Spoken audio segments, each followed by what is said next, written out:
Mataji. Hare Krishna, everyone. Hare Krishna.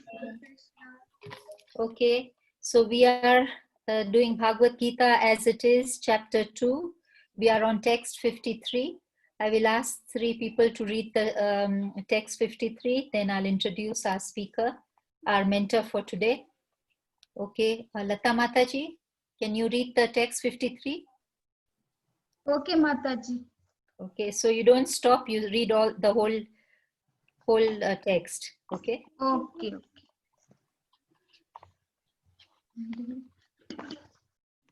Text 53. Okay, Mataji. Shruti pratipannati yeda stashyati nischala samadavachala buddhis tada yogam avapyasi. Hare Krishna. Hare Krishna.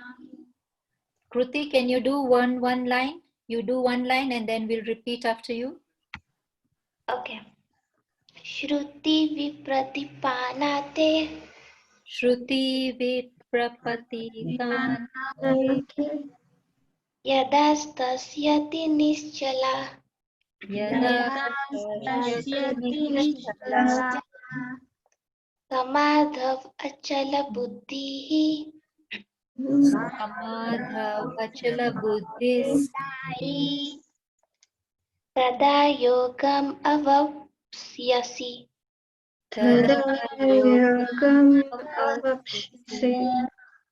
Soni Mataji. Hare Krishna. Shruti vipratipanate yada chashyati nischala samadhavachala buddhis Tata yogam avapyasi. Word to word translation. Hemendra Prabhuji.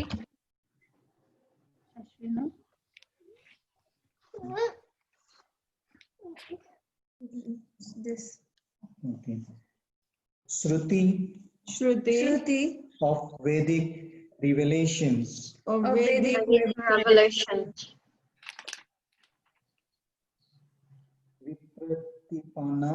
Vipratipana Without being influenced by the fruitive results. without being influenced by the fruitive results. Your. Yada. When. Satyashati. Remains. Nishala. Unmoved. Samadhayu. In transcendental consciousness or Krishna consciousness. In transcendental consciousness or Krishna consciousness. Achala. Unflinching. Buddhi. Intelligence. Tada. Exact time. At that time. Yogam. Self-realization. Tapashyasi. Avapsyasi. You will achieve. Nikki, can you read the translation?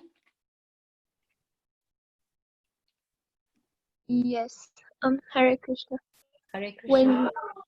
When your mind is no longer disturbed by the flowery language of the Vedas, and when it remains fixed in the trance of self-realization, then you'll have attained the divine consciousness. Hare Krishna. Can I have another volunteer to read the translation? Shorab Suman Prabhuji.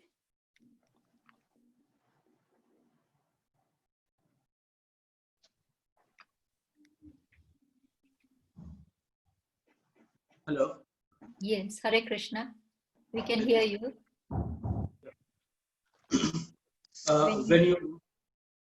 When your mind is no longer disturbed by the flowery language of the Vedas, and when it remains fixed in the trance of self-realization, then you will have attained the divine consciousness. Hare Krishna, Prabhuji. Prahlad Prabhuji, can you read the purport? It's a small Yes, purport. You will not need help. yeah, okay. To say that one is in samadhi is to say that one has fully realized Krishna consciousness. That is, one in full samadhi has realized Brahman, Paramatma, and Bhagwan. The highest perfection of self-realization is to understand that one is eternally the servitor of Krishna, and that one's only business is to discharge one's duties in Krishna consciousness. A Krishna conscious person or unflinching devotee of the Lord should not be disturbed by the flowery language of the Vedas, nor be engaged in fruitive activities for promotion to the heavenly kingdom. In Krishna consciousness, one comes directly into communion with Krishna, and thus all directions from Krishna may be understood in that transcendental state. One is sure to achieve results by such activities and attain conclusive knowledge. One has only to carry out the orders of Krishna or his representative, the spiritual master. Hare Krishna. Thank you, Yes. Prahlad. Okay, I'd like to introduce our mentor for today. She is, I'm guessing everybody knows her, but she's Ashwairya Lila Mataji. Thank you, Mataji, for Hare Krishna. Thank you for accepting to come on our small group over here in Eldoret. We feel very privileged to have you. We offer, on behalf of all the devotees from everywhere in the world, we offer our humble obeisances to you, Mataji. Mataji, so we are on text 53. I'll hand this over to you now. Okay, thank you so much. I'm And thank recording you. this class, Mataji, if you don't mind. Can I Yeah, record? that's fine. Yeah. Okay. And I will, when you tell me, I'll share my screen for the shlokas that you wanted. Okay. Thank you. So thank you very much for being here. Much appreciated. Is that Rachel? My friend Rachel, who is in Vrindavan? Mansaganga, is that Rachel? Yes. Rachel, you're hiding your beautiful face. I just have a very funny story that happened with us in Govardhan last year. So Rachel, myself and Gopal, we were doing Govardhan Parikrama. And the boards were, everything was written in Hindi. And so I was feeling a bit lost. I wasn't really sure where we were. And so I'm like, I can't read Hindi, so I can't read the, what the road and everything. And Rachel is like, I can read Hindi. And I was like, what? You can read Hindi? And then Rachel asked me, what's your excuse? Why can't you read Hindi? I said, well, I was born in Nairobi. That's why I can't read Hindi. And Rachel goes, well, I was born in Embu and I can read Hindi. Okay. So with that, I'd like to introduce Mataji. She has worked at Gurukul in Vrindavan for about 6 years. Mataji is a yoga teacher and a body therapist. And she's now studying to be a qualified psychotherapist. And she has done a lot of devotional service, and some of them are hand stitching outfits to make mukuts, belts, and garlands, and also looking after the shop in Nairobi. And she has also been one of the Sunday children's classes teacher. So we are very, very fortunate to have her with all that diverse background. Hare Krishna, over to you, Mataji. Hare Krishna. Well, anything good that I have is thanks to Mansiganga Mataji. And same he here. has tolerated me for 30 years, just encouraging me, engaging me, you know. So honestly, every credit, every bit of credit goes to Manasik Mataji with all my heart. Okay, so thank you very much. I'm really genuinely feeling very unqualified. But then also our qualification is Srila Prabhupada. He is our qualification. And we back ourselves by Shastra, you know.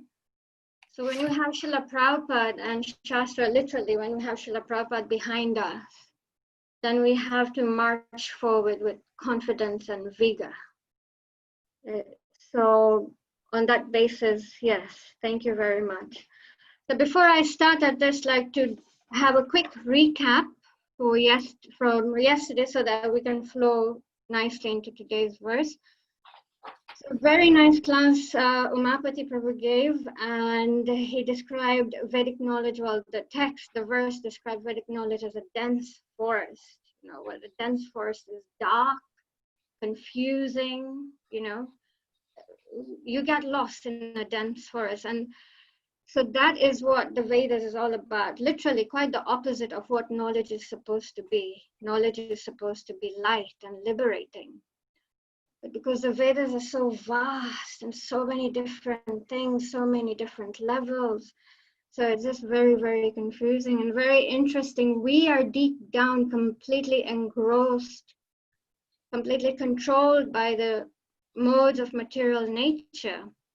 And the Vedas are in the modes of material nature as well. So how is this knowledge going to help us when it is in the modes that we're trying to free ourselves from? So here, especially in UK, Hinduism is known as a little bit of a spaghetti religion. You know, a plate of spaghetti, it's all intertwined. So it's because there are thousands of mantras, so many rituals, so many books, thousands, millions of gurus, so many temples, so many devas and devis and devtas. So what is what? And hence it is honestly just a dense, dark forest. And then Umapati Prabhu explained that karma kanda is very sweet for conditioned souls, because here is the Veda saying it is okay to have material desires. It's okay. And this is how you fulfill them. So at least it's not sinful, but at the same time, it's still binding. It's still shackling us to this material world. It's not liberating. And then Umapati Prabhu went on to explain that Srila Vyasadeva, he wrote down the Vedas, but after writing down the Vedas, he was actually miserable. He wasn't happy. And then Narad Muni explains that because he missed out Krishna, he didn't explain Krishna's pastimes. He didn't explain bhakti. So then we start today's, and also Umapati Prabhu explained that as devotees, then we offer our deepmost, outmost respect to the Devis and Devtas, but we do not need to worship them, because by worshiping Krishna, it's all inclusive. And so we go to today's verse 53. And I'd like to start the verse by actually just citing an example. So many of us have heard about Ravi Shankar. He was a great sitar player. So as astrologers normally do, they look at charts of of celebrities, very famous people, very rich people. And when they looked at Ravi Shankar's chart, they said that Ravi Shankar had been practicing sitar for 7 lifetimes. It took him 7 lifetimes to perfect playing the sitar. 7 lifetimes of hard work, say 50 years each lifetime, that's 350 years it took him to perfect the sitar, the instrument. And for what? What was the result? In Shastra, in the Vedic way of life, we judge something by its result. What was the result? Okay, he became a bit popular and for some short few years. He made people happy for some time with his music. And he popularized classical music in the West. And then what? And then he died. And that's it. That's it. maybe 300, 250 years of practice, and that's it, gone. Now imagine if Ravi Shankar had actually played the sitar for Krishna in devotional service. I'm not saying that he didn't. I'm sure there was an element of devotion in what he did. But if he played for Krishna, if he perfected the sitar for Krishna, surely he would be in the spiritual world playing for Krishna, or at least close to, almost there. So this just perfectly exemplifies, you know, the jnanis, the yogis, there's the karma yogis, the dhyana yogis. It's a yoga ladder. Is to spend thousands, hundreds of lifetimes, so many years searching for the absolute truth. And even after years and years, lifetimes and lifetimes, they still don't really appreciate Krishna. They don't understand Krishna. And they don't accept Krishna as a Supreme Personality of Godhead. Very difficult because of this dense darkness. However, and you can see as devotees, even in this very beginning stage, this neophyte stage, we already, at least theoretically, completely understand and accept. Yes, Brahman is the effulgence, is the light, is the energy. Paramatma is the Lord in the heart, and Bhagwan is the Supreme Personality of Godhead, the all-inclusive, Supreme Absolute Truth. That's simple, one lifetime. Yes, maybe, you know, practicing will take some time. The complete realization will take some time, but in theory, we have understood. So this is the difference between people who are searching after Brahman, people who are searching after Paramatma, and the devotees who are engaging in Bhakti Yoga.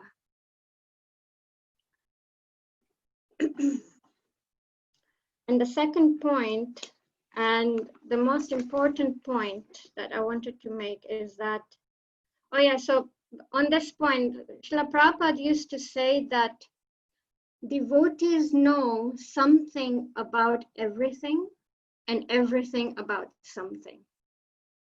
So that's a funny way of saying basically devotees know everything, you know. And so over the years, it's basically we know everything because we know Krishna.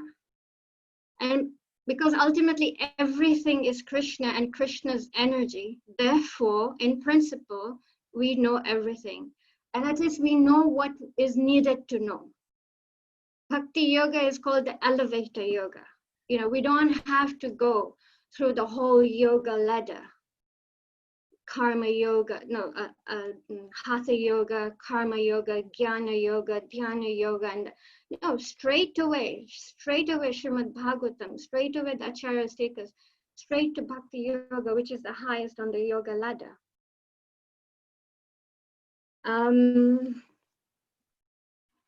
Okay, so the next point Srila Prabhupada makes is that we are eternal servants of the Lord, and our only duty is to discharge our spiritual duties. So again, we're eternal servants, and our only duty is to discharge our spiritual duties. Okay, it's a bit of a cliffhanger, you know, like how is this going to happen? We're all here in the material world. We have our material duties. Unless, of course, we all decided today to close shop and join Mataji in the Eldoret Yatra, all become full-time devotees, should be very happy. But most of us can't do that. So then how does this work? What is Srila Prabhupada saying? Our only duty is to discharge our spiritual duties. Okay, so now Krishna, he's very clever. Krishna is very, very clever. Krishna is actually, he's the best teacher. You know why? Because what he does, Krishna, he comes down to our level. When you're teaching children, you can't expect children to come up to your level. You, as a teacher, you have to go down to their level, and then you capture them, you know. And this is what Krishna does. He comes to us. And he says in Bhagawad Gita, chapter 9, text 27, Mataji.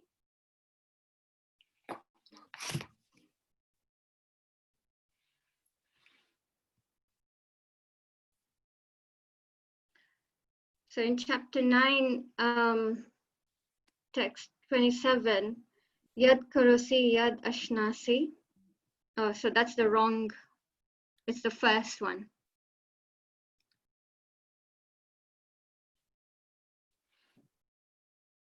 Yeah, thank you.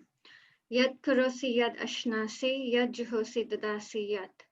Yat Tapashyasi Konteya, Tat Kuru Shwamad Arpanam. Whatever you do, whatever you eat, whatever you offer or give away, and whatever austerities you perform, do that, O son of Kunti, as an offering to me. So here it is, it's just given it to us. We know we're going to have to eat, all of us. In Eldoret, I think you're still fortunate. You can still have time to have 3 fresh meals a day, hot, nicely cooked meals. Here in UK, we're lucky if we can have 1 fresh meal a day. There's just not time. Now it's just the age of buying frozen food and bunging it in the microwave. Anyway, the point being is that we're going to eat, and so we're going to cook. So whatever you cook, first offer it to Krishna. It's that simple, you know. And the good thing is that it's not that Krishna is even going to finish your food. No, he accepts it by his glance. And the result is that he actually invests his energy. He invests his energy into the food, and the food becomes spiritual. It becomes spiritualized. So the benefit is still ours by us offering our food to him. We're going to have to work. We have to maintain family. We have bills to pay. We have families to bring up. So then Krishna says, whatever you give, whatever austerities you perform, this is our austerity. You know, we go to work every day. This is our austerity. And Krishna is saying, whatever austerities you perform, do that, O son of Kunti, as an offering to me. So this principle, you know, in the Hindu culture of giving a percentage of your income to support Krishna, to a temple of Krishna, to support a project of Krishna. And I'm sure you're all very supportive, but this is a very fundamental principle of taking a percentage of your result, of your fruit. And that fruit is very, there is a strong attachment to fruit because we worked hard. But it's the only way to get rid of that attachment is then telling yourself, okay, from the beginning of the month, don't wait till the end of the month because you will have spent it. At the beginning of the month, I take this much percent and I give it to Krishna. You know, and in this way, you're purifying yourself.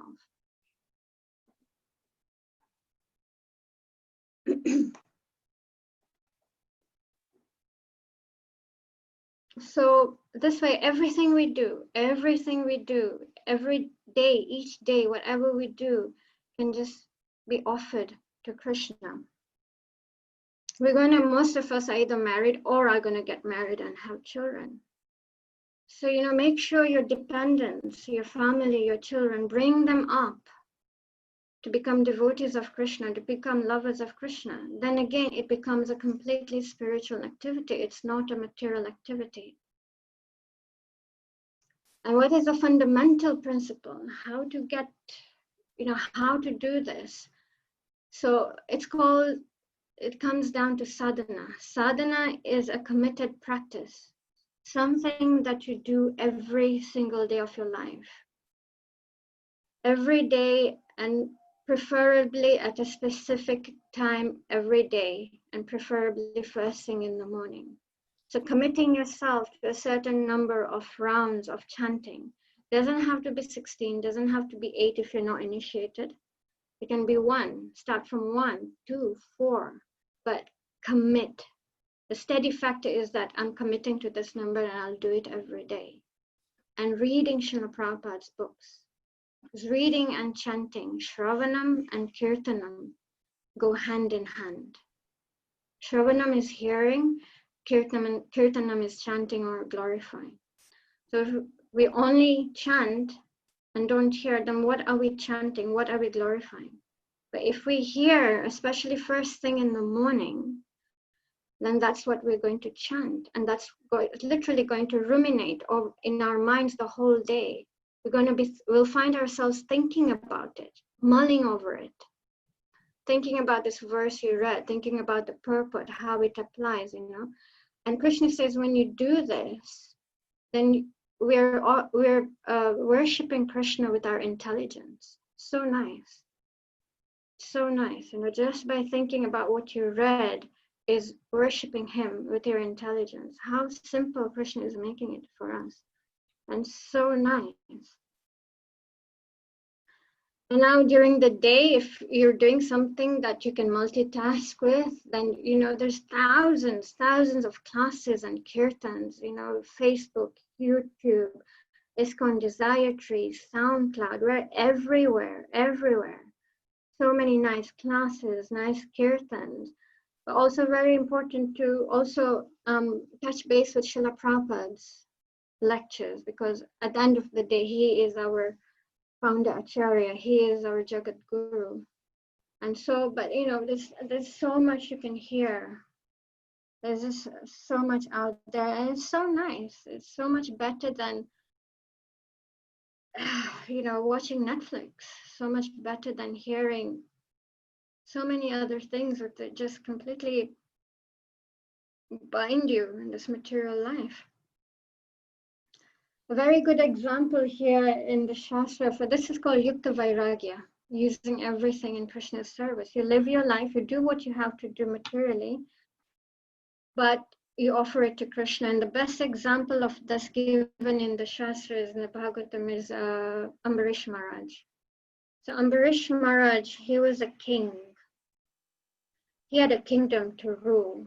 You can say he was, in that sense, materially absorbed. He was dealing with other kings, making sure there are enough finances in the kingdom, making sure that his citizens were happy, healthy, and despite of his responsibilities, he used every inch of himself in Krishna's service. It is explained that he used his legs to walk to the temple of Krishna. He used his hands to clean the temple of Krishna. He only heard Krishna Katha. He only used his eyes to have darshan of Krishna. He only ate Krishna Prasad. So this way, every inch of himself, he completely engaged in Krishna's service, despite the fact that he was a king, ruling a kingdom, looking after citizens, So then surely if he managed as a king, then we can do it as well. It might take a little bit of time, a little bit of endeavor, but it's very possible. And following on from this is a nice pastime, just Ambarish Maharaj, just to show that, again, the difference between how Krishna feels about a devotee and a yogi. So one Dwadashi day, when the time was approaching to break the Ekadashi fast, Durvasa Muni came to see Ambarish Maharaj. So Ambarish Maharaj, naturally, of course, invited him to take prasad with him. And in the Vedic times, before you had your meal, you'd go and have a bath. So Durvasa Muni went to the Yamuna to take his bath. Now, Ambarish Maharaj was in a little bit of a dilemma because the window of time was soon approaching to break Ekadashi. And if he didn't break it in that period, then he would have lost the benefits of Ekadashi. So he approached the Brahmanas and asked what to do. And the Brahmanas said, water is such a thing, you can drink it. So you're breaking Ekadashi, but you're not even breaking Ekadashi. So you will have broken your Ekadashi, but also at the same time, you won't offend your guest. So he did that. Now, Durvasa Muni, he sensed it, that this is what Ambarish Maharaj has done. Now, I don't know if you've heard about Durvasa Muni, but it's like one time, a long time ago, I was giving a class to some children in Delhi. They were from a yoga center. They were not devotee children. And I asked one of the children if they knew who Narad Muni was. And one kid, he said, yes, Narad Muni is that sage who ends up, what's this? He is in the wrong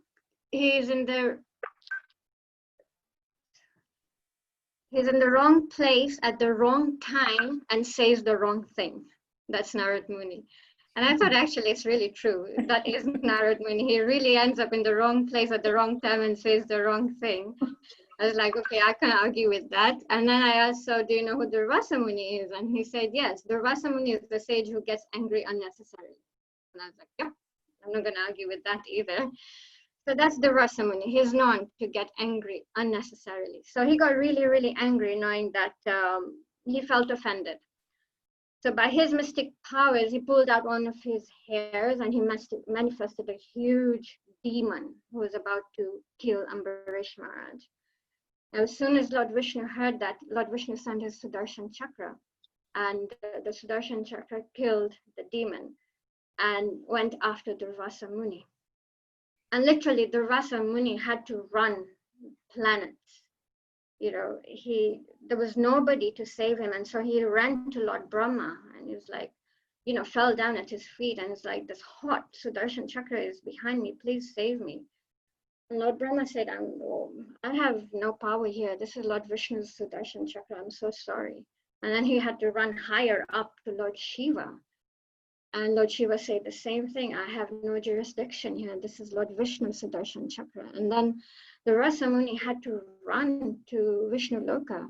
And he fell down at his feet and he said, I'm so sorry. Please, I don't want to get killed by your Sudarshan Chakra. And Lord Vishnu said, I can't stop the chakra unless you go and you beg forgiveness from the devotee that you have offended.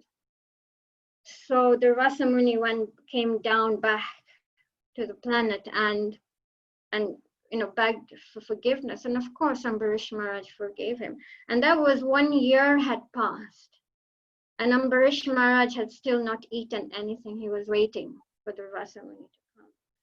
So here is just a perfect example for this verse. Here is a yogi, hundreds of years, maybe thousands of years, I'm not sure, but the Rasa Muni is a yogi who's done so many austerities, but he hasn't still, I don't want to say understood the point, but and here is Ambarish Maharaj, who is a king engaged in ruling a kingdom, but because he's offering everything of him, everything he can, so he's so dear to Lord Vishnu, and Lord Vishnu protected him, not the Rasa Muni. So it's a perfect example. Okay. So then move a step forward. It's also about being absorbed in thoughts of Krishna 24/7, thinking about Krishna 24/7. That is easier said than done. Now, how does that happen? How do we absorb our thoughts in Krishna 24/7? Yes, the reading will help. Yes, the chanting will help. Yes, whatever. But okay, next step is 24/7. And how does that happen? What do we do? Do we paint a picture of Krishna in our hand and keep looking at it? No. Do we close ourselves in a room, lock ourselves, and just chant and read all day? No, not practical. We're not there. So it's a word, it's called Sharanagati, surrender. When we voluntarily offer to Krishna our sense of control, when we offer it to him, when we give it to him, when we voluntarily depend on Krishna for everything at every step,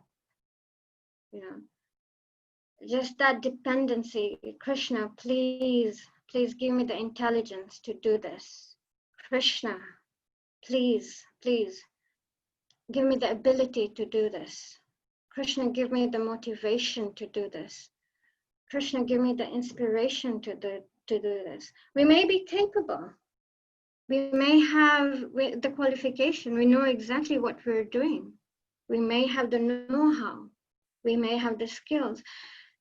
And that's the point. Despite of having the skill, but just taking it to Krishna, dependency, that complete dependence, it's so endearing to Krishna. It's like a little child, reaching out for the parents, crying for the parents. And even this ability, this motivation, inspiration, anyway, where is it coming from? It's coming from Krishna. So just that voluntary dependency on the Lord, you know, you help me, you be with me. I find it helps when you do it, like when you're switching from one thing to another, work to home, home to work, when at work from one thing to another, that transiting period. A quick prayer, okay, Krishna, I'm about to do this. Please help me. Please be with me. You know, that dependency, honestly, is so endearing to Krishna's heart. Why? Because it makes us humble. And humility is so pleasing to Krishna. Humility, I forget the Hindu word.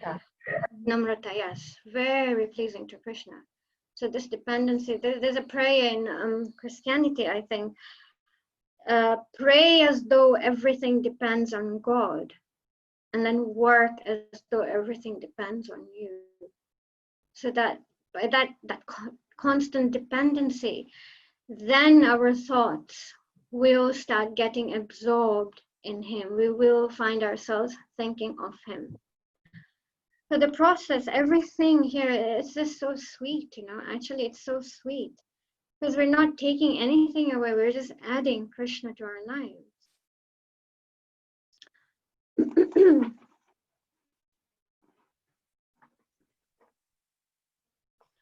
And then last but not the least, and this is very, very important to actually, especially to ISKCON, is Srila Prabhupada constantly used to say, repeat this message to whoever you meet. Chaitanya Mahaprabhu instructed us this message to whoever you give, to share this message to whoever you meet. You know, Srila Prabhupada also used to encourage people, devotees, disciples who had just joined 1 day, 2 days, go and preach. And they're like, Prabhupada, but we don't know anything. And then he used to say, okay, just go and tell people, my dear sir, please become a devotee of Krishna. Just go and say that. So this is Srila Prabhupada's mood, and this is Srila Prabhupada's mission. And so then it becomes our mission and our mood as well. So this is of, again, you know, paramount importance. And I don't have the verse with me, but Krishna says in the Bhagavad Gita that whoever repeats this message to others is the most dear to me. So again, you know, Srila Prabhupada is just helping us to become endeared to Krishna. And so what is the result then? Okay, we do all these things from the time we wake up to the time we go to bed. We just, you know, surrender, do everything from Krishna. What is the result? Today we are a very result-based society. You know, unfortunately, this is the reality. It's not supposed to be, but everything is result-oriented. We are a very goal-based society, a gain-based society. What is my gain?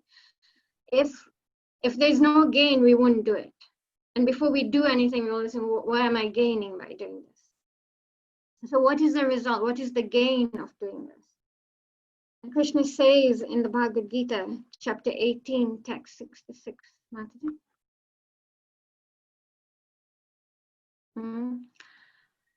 Aham tvam sarva papebhyo mokshayishyami ma sucha. I shall deliver you from all sinful reactions. Do not fear.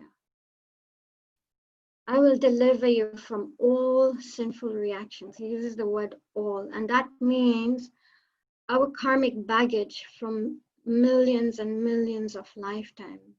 Krishna is saying he'll take it away. He'll take it away. He says, do not worry, do not fear.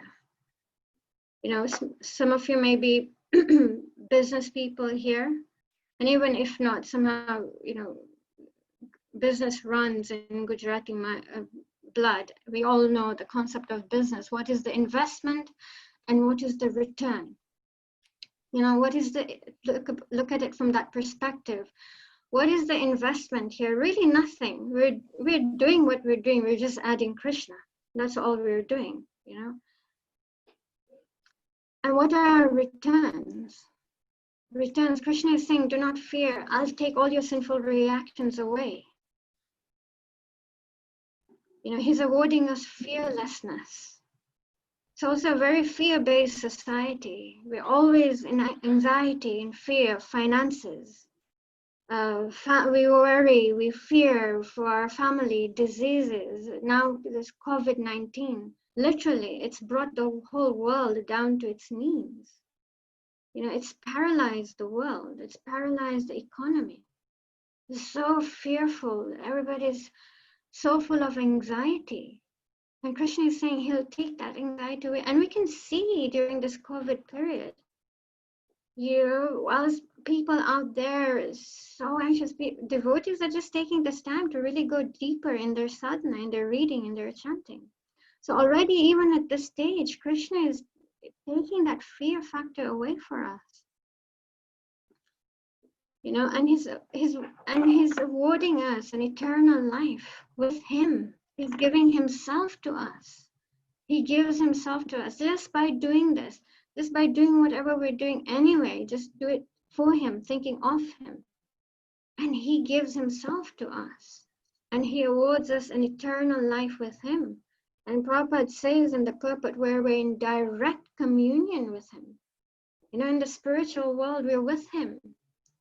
In whatever relationship, we're directly serving him. And this is what he gives us. So is there anybody who would think that this is not a good investment? I don't think so, you know. I think it's a really, really good investment. And it's just such a nice process.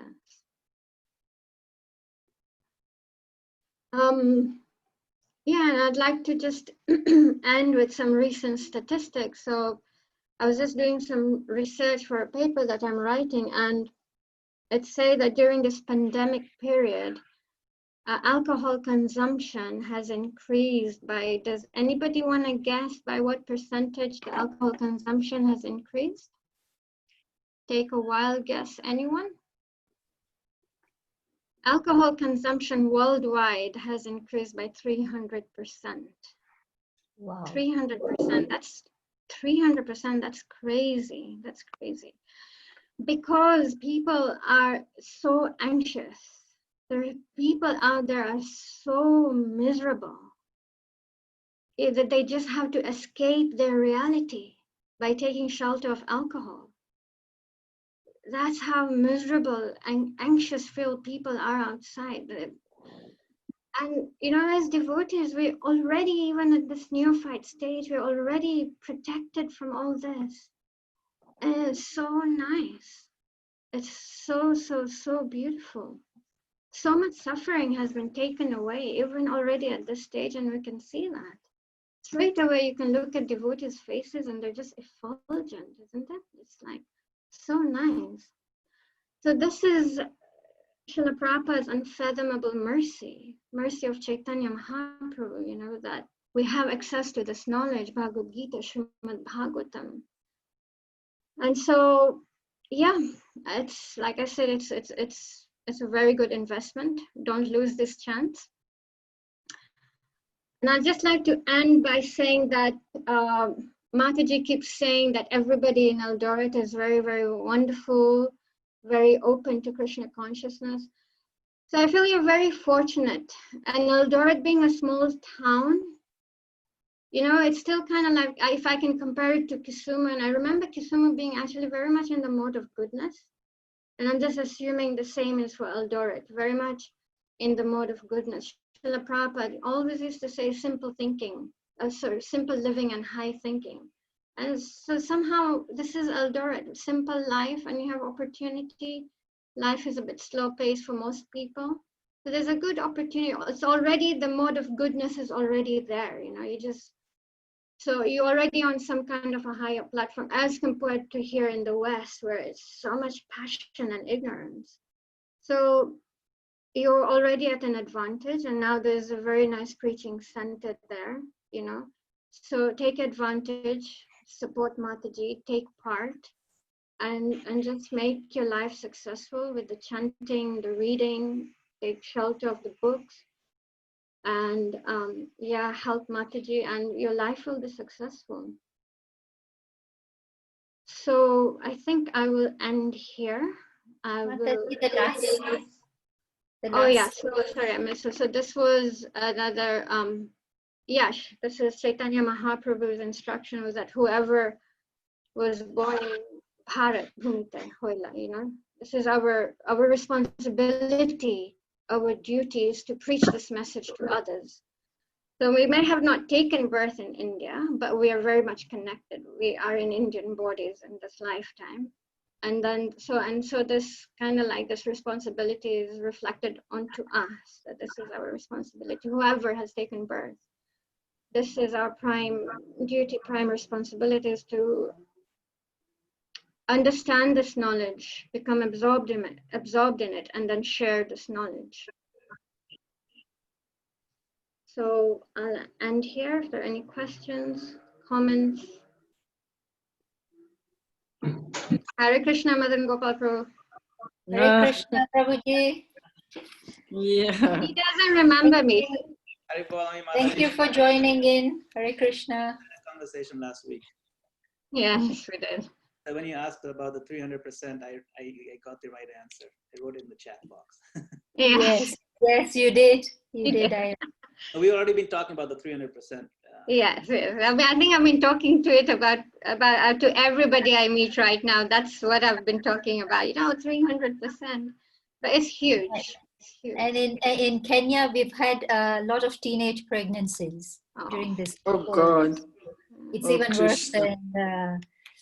worse than drinking alcohol. So. And in South Africa, when the lockdown happened, they stopped alcohol. They stopped alcohol. And as a result, murders have dropped down to 63%.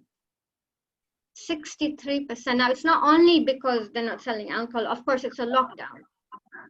But, you know, obviously alcohol plays a part in it also. Yeah, so any questions, any comments, any feedback, please? Can I start? I always say age before beauty. Of course. Yes, yes, Mataji. Number one, to add, like you said, Eldoret group is a very sweet group. Mother Gopal says he comes here to relax himself out of from his stress. And I hope you also get addicted to our group. Madan Gopal, I told him that Ashwairya is on. If you get time, come, there he is. Now, my comments are, number one to all, can you see Srila Prabhupada at the back of Ashwairya? Yes, and yes. I would love to share the photo where she took him in the car. Prabhupada is strapped next to her. And I'm sure she drove and wherever. Point is, how many people have got this good fortune of taking a live Prabhupada from the temple and bringing it to your home? I think, wow, such a fortunate thing, yeah?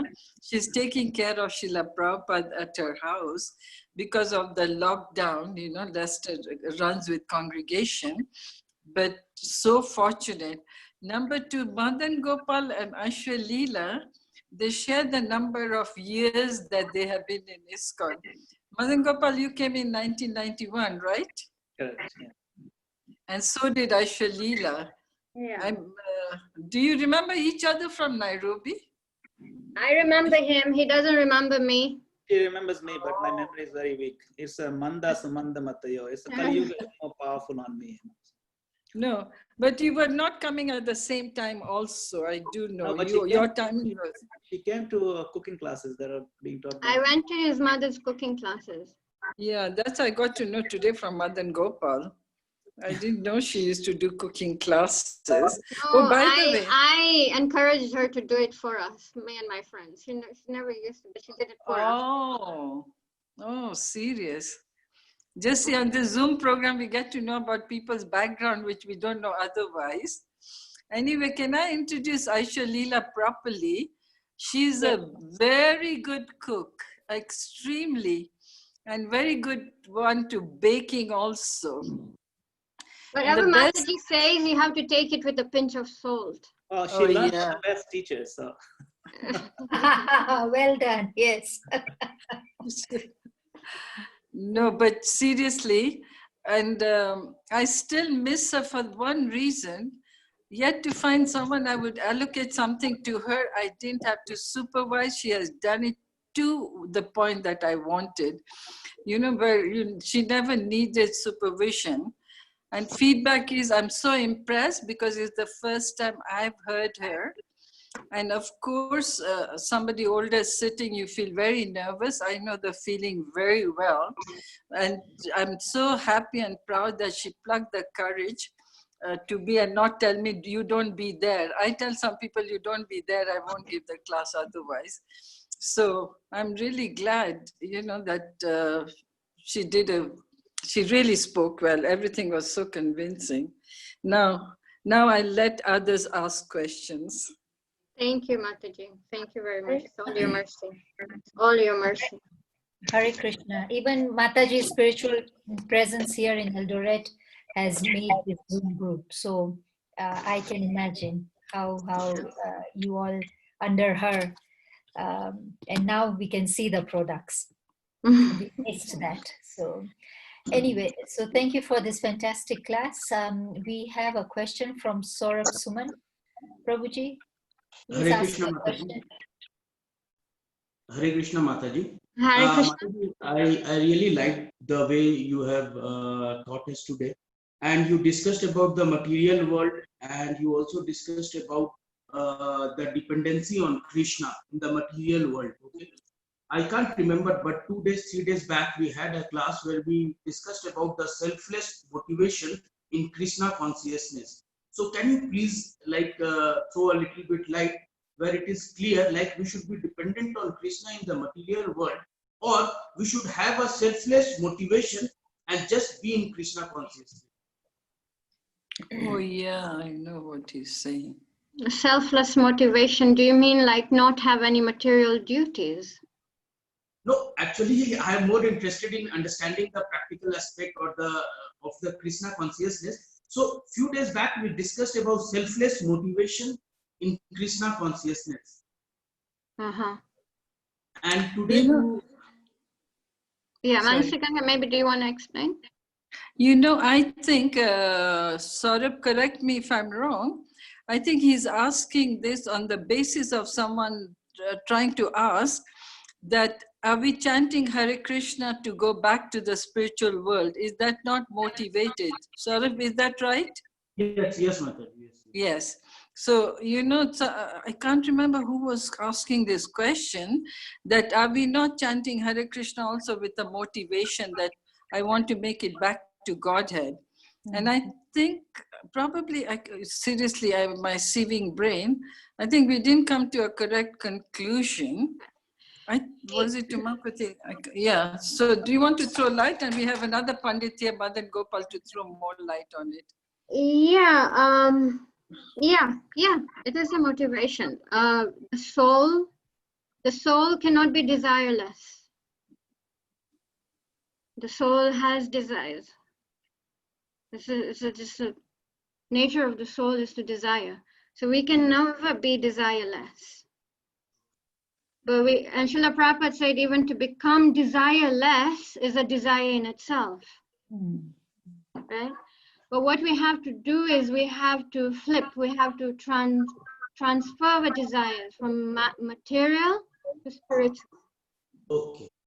So that desire to make it back to Godhead, wonderful desire. Yes, Madan Gopal Prabhu, would you like to add? Yeah, I was going to say exactly the same thing, and that's most succinct answer. Prabhupada, there's a reason why this misconception floats around, that we should be completely desireless. That misconception comes from impersonal philosophy. That Prabhupada mentions, he says that it is not possible to be desireless. We must have pure desire. That's why if you look at Prahlad Maharaj's teachings in the Bhagavatam, he says, "Nate viduh swartha gatim hi Vishnu." Swartha gatim hi Vishnu. Now, in the word swartha is selfish. We say this person is very swarthi, means very selfish. But Prahlad Maharaj is using the word swartha in a positive connotation. There's nothing wrong with having selfish desire. I mean, selfish in the sense, swa-artha.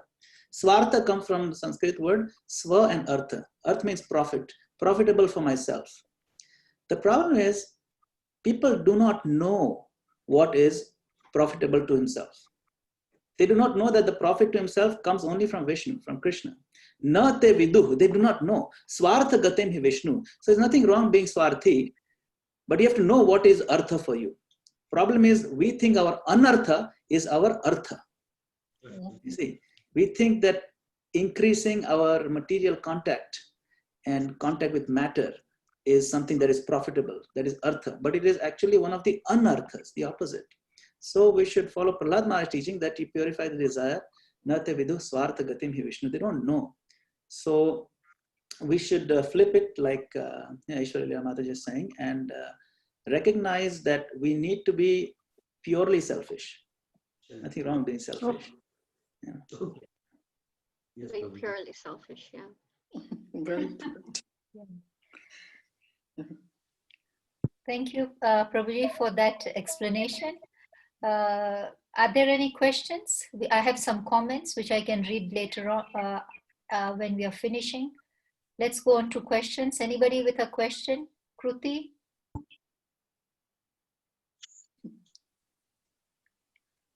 In today's class, everybody is immersed into it. Yeah. And while they are Hare thinking, Krishna. yes. Hare Krishna. First of all, I want to thank Mansi Ganga Mataji to send me that PDF version of Bhagavad Gita and all those things I'm going through. At least today I could feel a little bit more connected. And especially Ashwairya Mataji. First of all, I liked your name. You know, it's I feel connected to this name. I don't know why. It's good, nice name. And the way you explain things, today is my third session, and I felt more connected today to whatever you said. So thanks to you, and thanks to Mansi Thank you Ganga very Mataji. much. Thank you. Hare Jai Krishna. Shri Prabhupada ki jai. Hare Krishna. Thank you for coming down to our level. We were lowered down. I had to raise myself today. No, you're very well. You connected very well. It's somebody is saying something, and if you feel connected, a person like me who is nothing in this group, I'm still too new and trying to be connected to whatever you people say. So I felt connected. I'm really feeling happy. Thank you. So I it's can okay. always say is all this is Mataji's mercy and Srila Prabhupada's mercy and Guru Dev, and honestly, I play no part in this. Yeah. No part. Vivek, by the way, has joined from Kampala. Oh wow. Yeah, he's from Hare Krishna. Kampala. Hare Krishna. Hare Krishna. It's my pleasure. Thank you very much.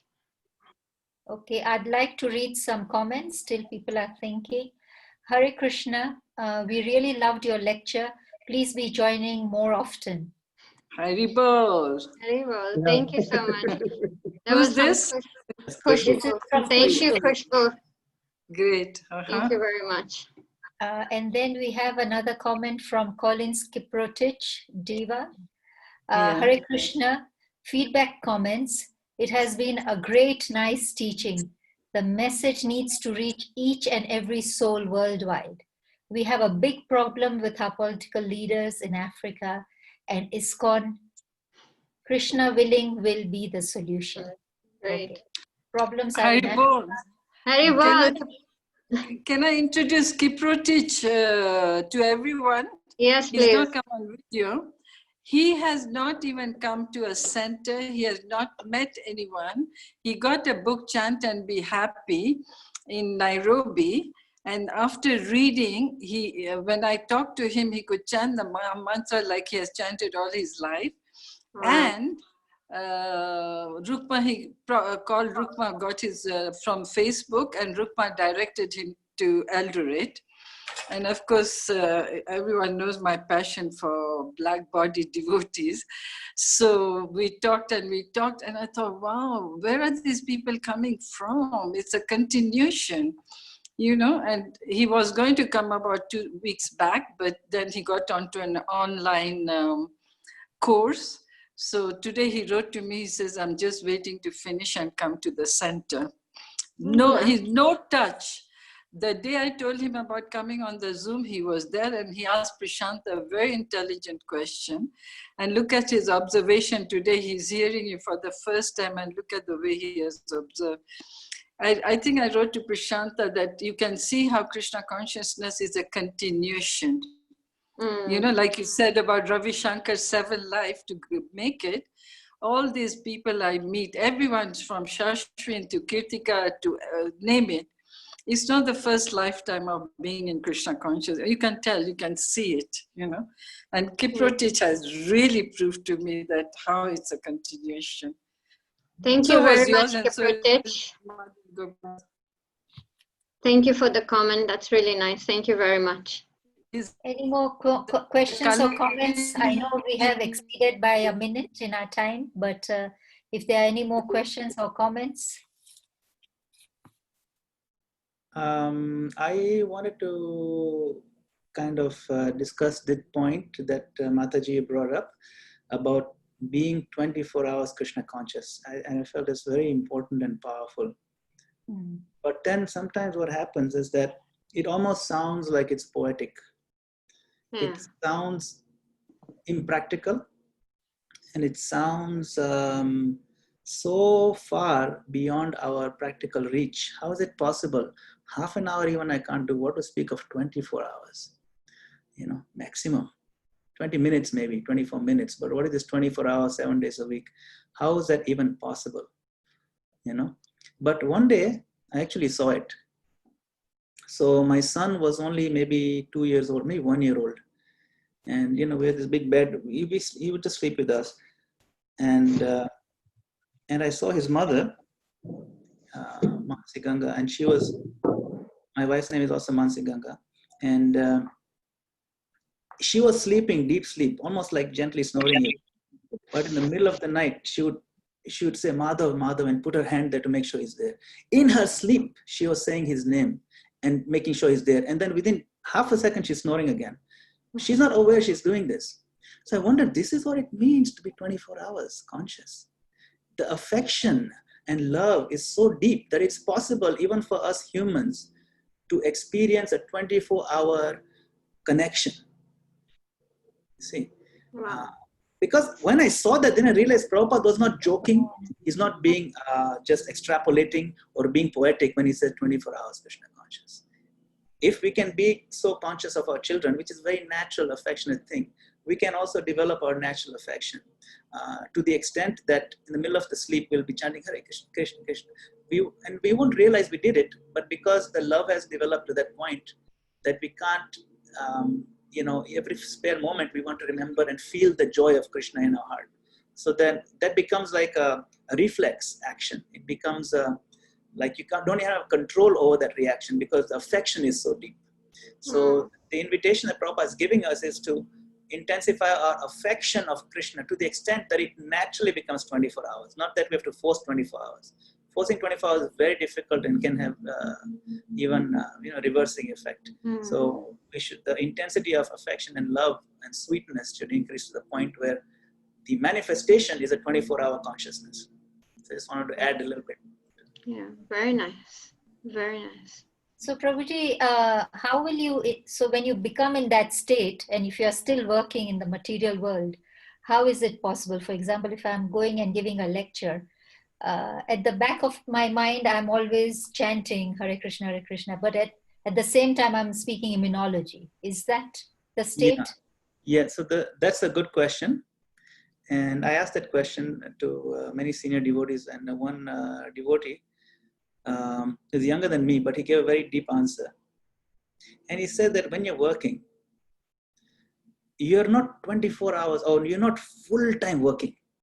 Even when you're working, say you work on the computer or you're writing some thesis or whatever you're doing some research, between things you look up and think about something.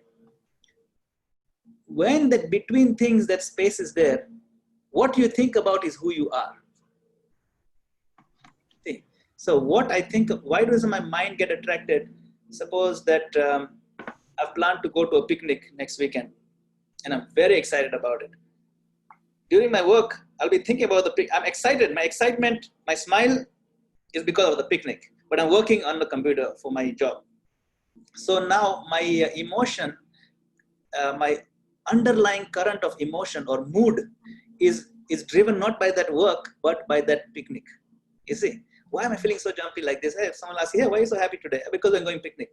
So my underlying emotion and outlook, attitude is driven by Krishna. You see, so this way you're always there, even though you're actually doing the work. Then between things, your mind will go into daydreaming about the details of the picnic. Okay, so we'll take a sandwich, then we'll take fries and chips, and that soda definitely have to keep it cold. I mean, you'll get more details, and then when you come back to work, you're not going so much details, but your mood is still happy because of the picnic. So similarly, we can have our mood be influenced by our Krishna conscious practice and satisfaction that we get, the spiritual satisfaction. So that'll reflect in the mood. And then between things, what we think about, oh yes, tonight Kirtan, it'll be so nice. And then next weekend that Maharaj is coming and I love his talks. I mean, these kind of things, our mind goes there. Those are Krishna conscious thoughts. Or, I get a chance to worship the deity next weekend because that's my turn to offer arati. So these kind of things, or I read today something about Bhagavatam, which I found so fascinating. So our mind runs to those thoughts and our mood is affected by our affection. So that's how it's possible, even while working, to be fully Krishna conscious.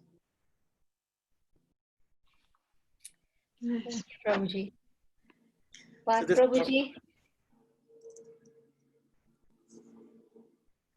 Okay, there is one question, Prabhuji and Mataji, please take this question. What motives must we have in life? Should it be to be in the Krishna consciousness or to go back to Godhead, or both? So our primary motive should be to serve, to always remain a devotee of Krishna and to serve, to become a servant of the servant of the servant of the Lord. And then it doesn't matter whether we're in the spiritual world, in the material world, or even in the hellish planets.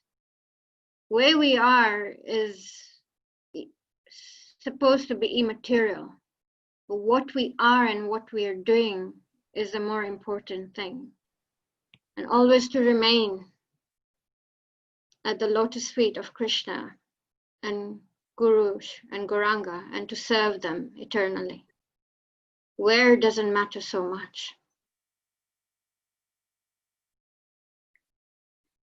Hare Krishna. Thank you, Mataji. Madan Gopal Prabhu would like to add? Yeah, that's the main point. Actually, it's a good question. Should motivation be to go back to Godhead or to be absorbed in Krishna consciousness? Actually, we learned about that in our bhajans. Even in, if you're familiar with Sri Guru Charana Padma, the bhajan that we sing, the Arati Puja, right? What do we say? Chakhudan dilojai, janme janme prabhu say. You are my Lord, birth after birth. When I say birth after birth means I'm assuming next birth I'll have and another birth I'll have. So assuming that I'm not going back to Godhead, right? That's the desire is Chakhudan Dilojai Janme Janme Prabhu. You are my Lord, birth after birth. He's my master, birth after birth. From him ecstatic prema emanates. So the point is to always be absorbed in service because the nectar comes from the service. There's another bhajan, Tandera Charana Sevi Bhakta Sanevas, Janame Janame Hoi, Eya Vilas. Tandera Charana, that my desire, birth after birth, that I may live with those devotees and serve with these 6 Goswamis. That's in that bhajan, right? Right? Hare Hare Namma Krishna, that bhajan is there, right? Then there's another bhajan, Kuver Atma Jo Baddha Murteva Yadva, Tvaya Mochitau, Bhakti Bhajav Kritavcha. Tatha Prema Bhaktin Swakame Prayacha, Na Moksha Kraho Me Isti Damodareha. That I don't want this moksha. I don't want this liberation from this world. All I want is to have, to see the vision of you in my heart. Because for a devotee, it's actually insignificant whether he's in hell, heaven, liberated, or doesn't matter. As long as a devotee can see the darshan of the Lord, that's liberation. So we can see in our own bhajans that the going back to Godhead part is not of primary importance. What's the importance is I want to serve and I want to love, and please protect that. And going back to Godhead is a low priority. Hare Krishna. Hare Krishna. What a way to end. Excellent. Thank you, Prabhuji. Thank you, Mataji. I'll hand it over to Path Prabhuji. Path Prabhuji. Yes, Mataji. Hare Krishna. Thanks. Yeah, thank you very much, Mataji, for your joining in this Zoom class. Thank you. I don't know before you. I met you first time in the Zoom. It is better Mataji will give your introduction. Already she given, and we know you are from Kenya, Nairobi, and now you are in UK. It is better Mataji will give you some brief explanation. And really, it is a very nice class. It is a very short class. We need even more, but the purport is very small also. So you take before last Umapati Professor class and other things. It is very nice. Thanks, Mataji. Thanks a lot for Thank joining you this so much. and Thank you for Hare Krishna. joining. Hare Krishna. Thank you. Hare Bol. Prabhuji, we can say chant Hare Yeah. Krishna once. Okay. Okay, Mataji, for glorification of Mataji and both, yeah, also Madan Gopal Prabhuji is giving his enlightenment. And we pray for all. God give you blessings and enlighten you, and you are supposed to be enlighten us also.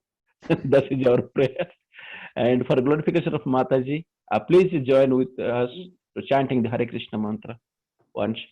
So please, Hare Krishna, Hare Krishna, Krishna Krishna, Hare Hare, Hare Rama, Rama Rama, Hare Hare. Our grace Ashwairya Mataji ki jai. Thank you so much. Thank you. I forgot to say Gopal, her son, was there.